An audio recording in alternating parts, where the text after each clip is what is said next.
So this video is about my $200 fish that has been on the edge of death over the past couple days.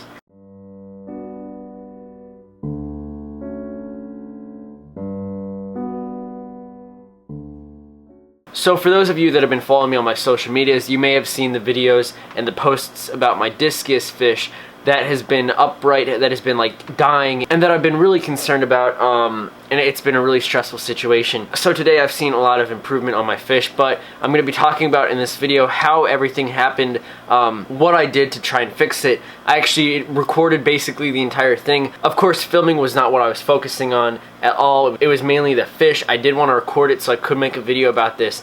Honestly, I didn't know what to think of this situation. I did a lot of research as quick as I could because unfortunately there wasn't a lot of documentation on this. So I'm just going to skip completely past my entire intro. I'm just going to dive completely into it. Make sure you guys stay to the end so I can help you prevent something like this from happening to you. So for those of you that are new to the channel, this is my 90-gallon discus aquarium, and in this aquarium I recently got a new filter. I made a couple videos about this tank, like feeding it, and that's the main thing that went wrong. So I haven't even really thought about describing this. I'm going to play the footage to you of my original discus and how I actually went down into my fish room later in the evening and saw my fish. So here's that footage right now.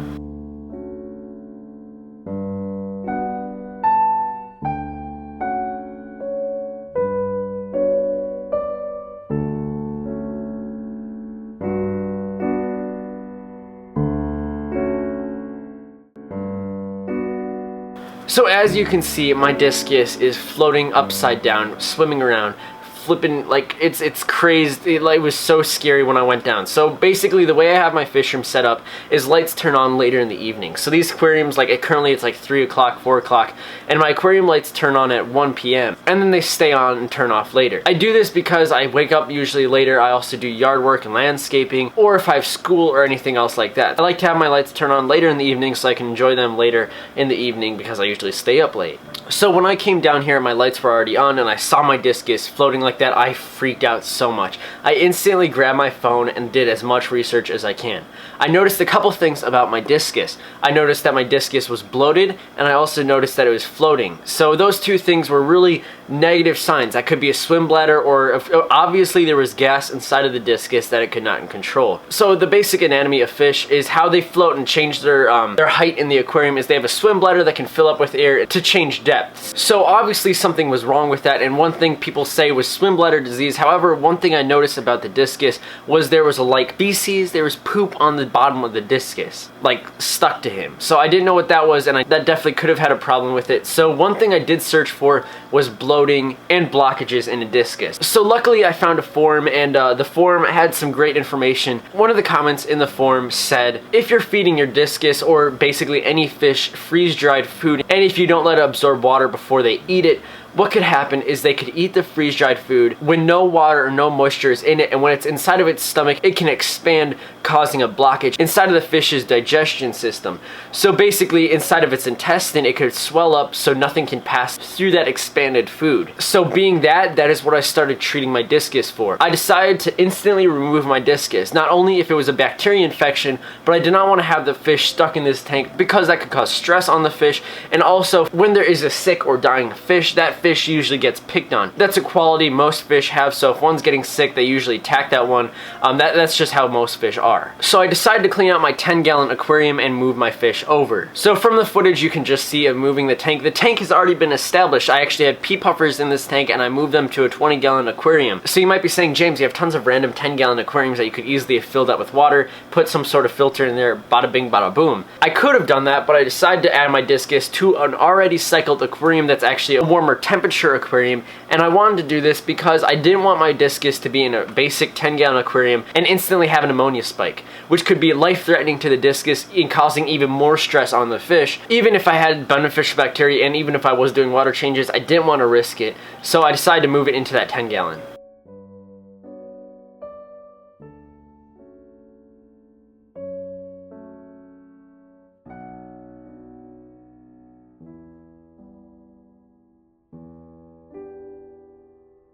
So what I decided to do once he was in that 10-gallon was start trying to push out and trying to pull out the feces and the poop that was onto him. It was disgusting, but I decided to start squeezing. But the thing is, like, my hands, like, human hands can be horrible to fish because you're so much stronger than they are, and if you were to apply pressure in the wrong area, it could cause too much pressure and basically can kill the fish. So I had to be careful. I tried looking up the inside internals and anatomy of discus fish, but sadly there wasn't enough documentation on that, so I couldn't find where the stomach is. So I didn't know exactly where I was pushing. I was just trying to push toward the end and like do a pushing and pulling out motion.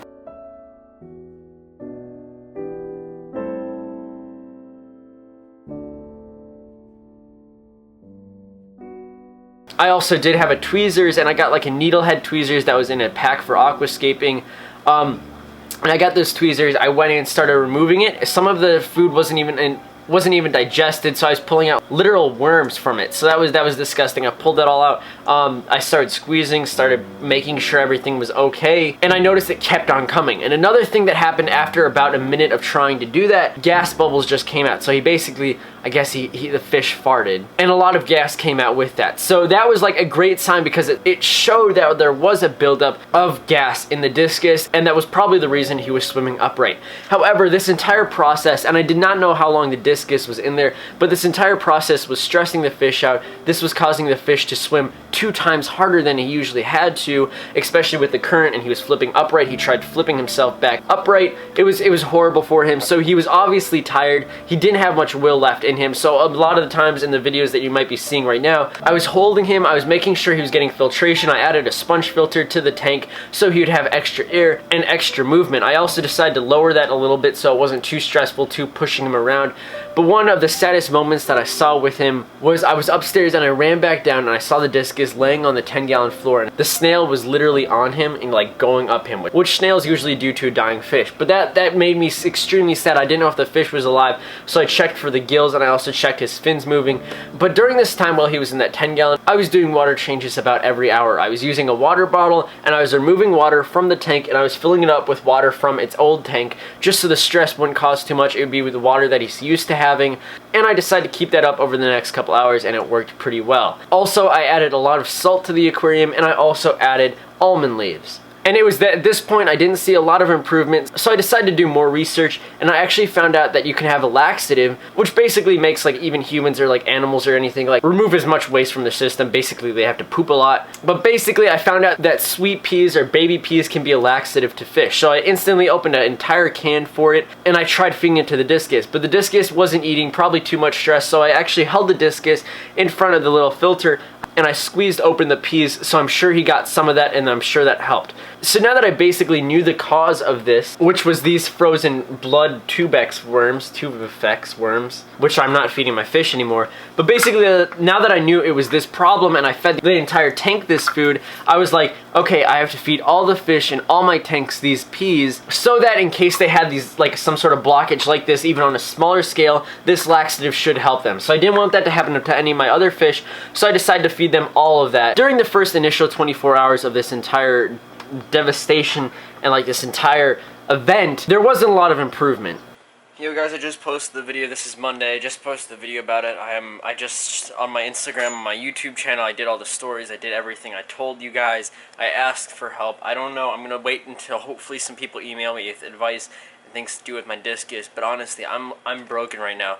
Like, if you look at this tank, all the fish, they're just so lonely. The tank literally lost its character and its personality, and the whole ecosystem like needs this discus. You can kind of see that stuff. I pulled this out of his rear end. I used those tweezers. I had to go in and push on it so it would come out, and then when it was coming out, I grab it and pull it and tweeze it out. And some of it like didn't get digested, obviously. I'm pretty sure it might have been the freeze-dried tubex worms that he ate, because he was eating really well yesterday. Maybe he ate such a big chunk that before it like expanded and water was added to it, he ate it and then it expanded inside of him. I'm hoping that's actually what it is, because if that is what it is, then he might be able to pass it naturally.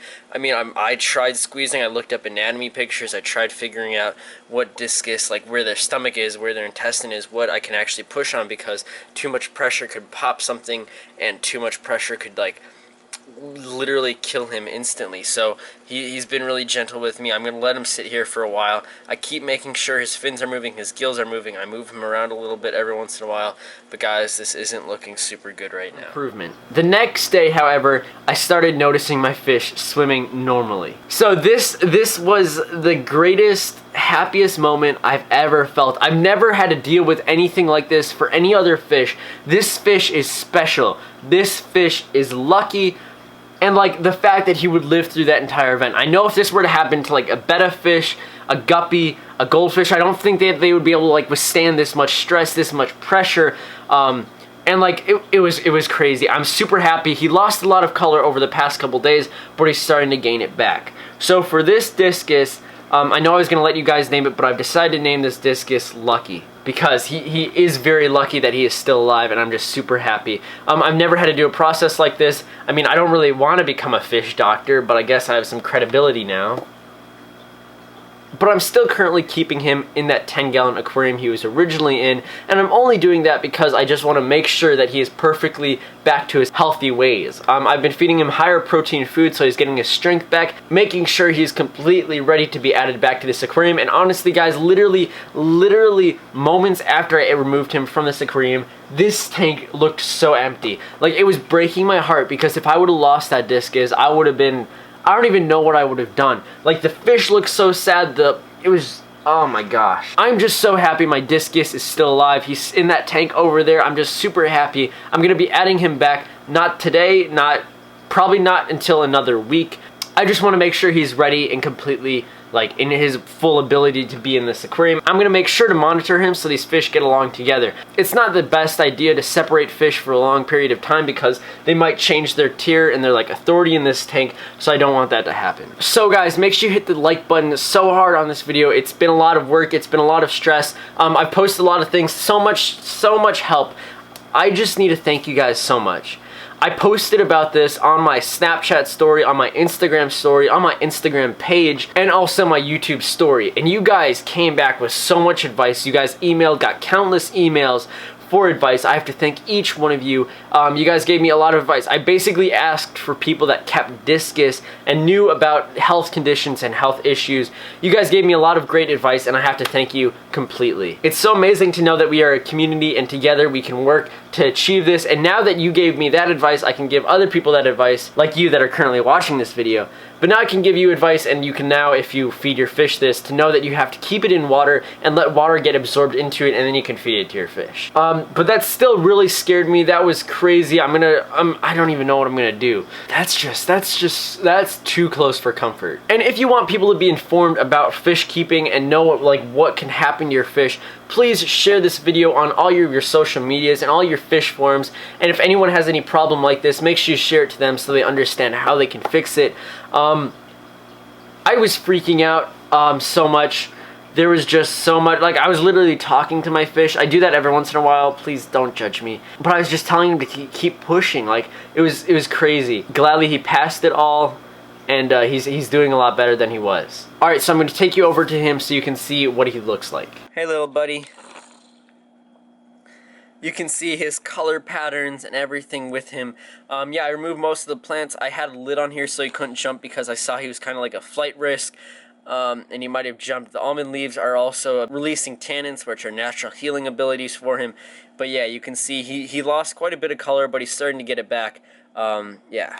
Alright guys, make sure you check out aquariumcoop.com and use the code on screen right now, as well as there will be a discount code down below in the description, so make sure you check it out ASAP. And when you support them, it also supports me and the channel so I can get new things like a light for this aquarium. I can't even show you this tank. But basically, now that this video is done, you can check out some of my other videos, like when I installed a new background on my discus aquarium, or when I got a new filter for this tank. I'll catch you all on the flippity flop. See you guys later.